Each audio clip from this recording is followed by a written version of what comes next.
The demons pulled the lump off his face. He went home laughing. Long ago, at the foot of a green mountain, there lived an old man with a great round wen on his right cheek, as big as a peach. He had carried that lump for 40 years, and he had never once let it sadden him. He sang at his work, and when there was music he danced, and the whole village loved him for it. One autumn morning he took his axe and his bundle rope and climbed the path into the mountains to cut firewood, as he did every week. But by afternoon the sky turned the color of iron, the wind rose, and the rain came down so hard he could not see the path home. Soaked and shivering, he found an ancient cedar with a hollow trunk, wide enough for a man to sit inside, and he crawled in to wait out the storm. The rain drummed on the leaves, and the old man dozed. When he woke, the storm had passed, the moon was out, and the forest was full of voices. He put his eye to a crack in the trunk, and his heart stopped. Into the clearing came the Oni demons, red and blue and green, horned, laughing, carrying drums and jars of wine. They stacked wood in the middle of the clearing and lit it with a breath, and a bonfire roared up taller than the trees, right outside his hiding place. The old man clamped both hands over his mouth. If they found him, he thought, they would eat him bones and all before the fire burned low.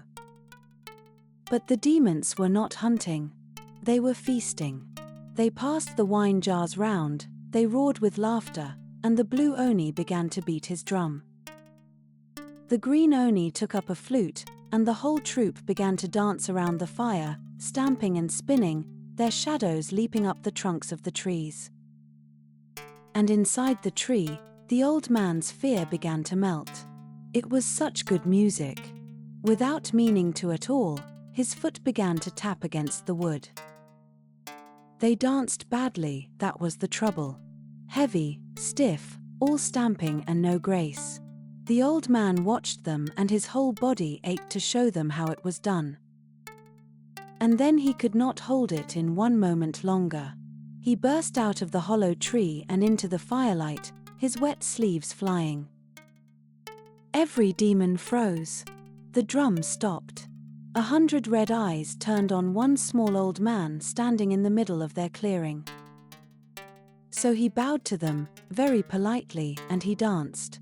He danced the way he had danced at 40 village festivals, light and quick and joyful. The demons went wild. They roared, they clapped, they beat the drum for him, and the great red chief laughed until the ground shook. "Old man," said the chief, "never in 1,000 years have we seen dancing like that. You must come back tomorrow night and dance for us again." "But how do we know you will return? We must have a pledge, something you value, that you will come back to claim." The demons looked him over, and the red chief reached out one enormous claw, took hold of the wen on the old man's cheek, and plucked it off like a ripe plum. It did not hurt at all. There was no wound and no blood, only a cheek as smooth as a boy's, and an old man staring at his own face in the water, laughing out loud. He went home at dawn light as a bird.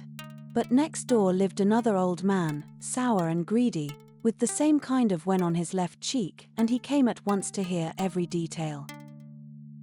The very next night the greedy man sat in the hollow tree, and when the demons began to dance he leapt out. But he was stiff and heavy and frightened, and his dancing was dreadful. The demons booed and groaned. "Enough! Take back your pledge and never come again," and the chief pressed the first man's wen onto his other cheek. He went home with 2, while the kind old man danced at every festival with none, and was merry to the end of his days. Like, comment, subscribe, and watch the next tale.